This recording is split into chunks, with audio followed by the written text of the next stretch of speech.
like a ghost. Okay, so my topic on this video is going to be specifically about homework. And so a couple days ago I was thinking, it's like, when we go back to school next year,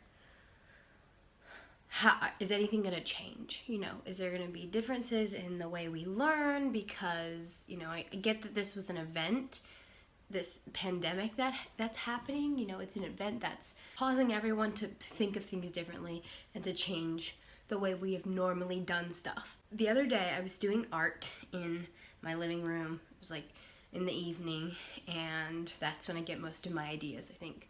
That time and when I'm about to go to sleep. Like, I get so many ideas. But I was thinking, when we go back to school, I hope that they realize that the reason for school and education is to learn, right? That's what we're there for. We shouldn't have to come home and do even more. You know, especially people who are in theater, who are in sports, who have lots of siblings and they're older, they have to take care of them. We are students, we're high school students. We have lives, you know, we have jobs too. There's so many things that we have. And in our school, Heath has a lot of entrepreneurs, people who are like trying to start their own businesses. I know, like, art businesses. That takes a lot of work. And, you know, I know a bunch of other people would agree with me on this. Coming home, you don't want to have to spend more hours when you've already spent plenty of hours at a school for the purpose of learning, to come back home when you have other things to do and you're extremely busy, to do more. I can hear those people who really care about their grades a lot. And I do. I'm not like an extremist, but I do care about my grades. And I will study on my own, even if I don't have to understand what I need to understand in order to take a test or something.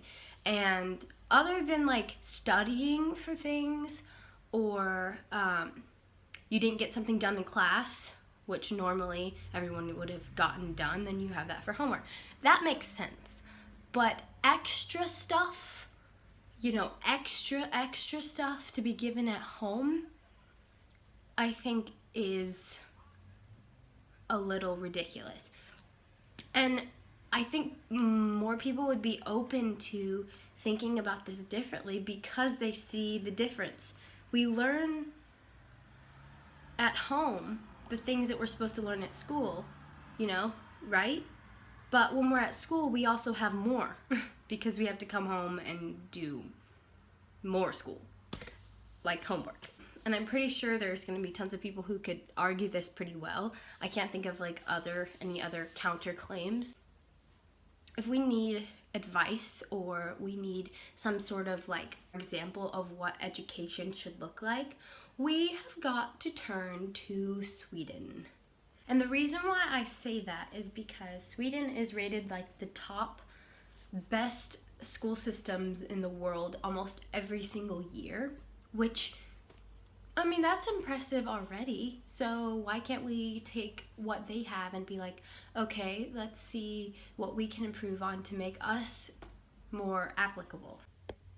Is one high school in Sweden going too far to reduce stress? The principal in the town of Boden has actually banned homework and tests for the entire month of April. She says her students are too stressed and there are better ways to evaluate student performance. One study from Stanford did find excessive homework can cause stress, trouble sleeping, headaches. Not surprisingly, the Swedish students love it. If the experiment works, well, the principal might think about getting rid of homework and tests for good. They're doing a lot more homework now than we did. Way too much. I know, even for like a kindergartner in first or second. Go to the first grade when you are 7 years old. The amount of hours is 20 hours a week. It's the minimum. And then it gets more hours the older you get, but it's still less than in many countries in Europe or in the world. In Finland, it's individual teachers who decide how the curriculum is taught. including how much technology should feature in their classrooms. He asks to leave class to work at the school's own student-run cafe. You can go. Yeah, that's okay. Shut your book now.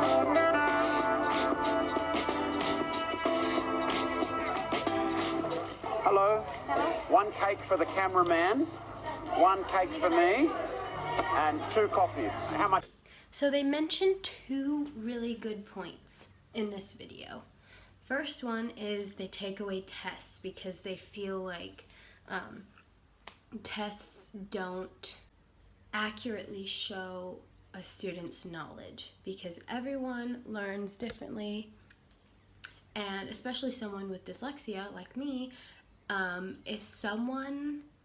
if you make me have a test where I have to read it, I will score very, very bad. And if you make me have another test that is exactly the same, except it's face-to-face and you ask questions to me, like a verbal test, there's a word for that. Oral tests, that's what it is. I will score much better. What I'm trying to say in this video is that I hope by next year we will figure out ways to make our education system much more inviting. And also, when in your life do you really take tests? When in your life are you stuck in one seat where you can't talk to anyone and you cannot use the internet? Or like, if you are, you know, maybe a CIA agent or something, or you're gonna do stuff like doctor stuff, you know? I mean, yes, not a lot of people are gonna go do that. And so I feel like we should better focus on each student rather than just, you know, well, we have to all prepare them to be doctors or something. Like, no. And the reason why I feel like I am probably the best persons to make one of this video is because I love education and I see that there needs to be a balance. And also, I am this type of person that loves it so much to the point where I take my own extra like classes. I love history, and I feel like I never get enough of history in the subjects that I want to learn in. So on the weekends when I don't have school, I take Khan Academy lessons for history, and I also teach myself vocabulary. Like, I add vocab words to a vocab card that I have, like, and I just keep adding words, and it helps improve my vocabulary. I'm not trying to say that education is awful and that going to school is stupid. I love school. I love to learn, but not in the way that American education systems have created. Yeah, so thank you for listening to my video, and I hope this does something. Peace.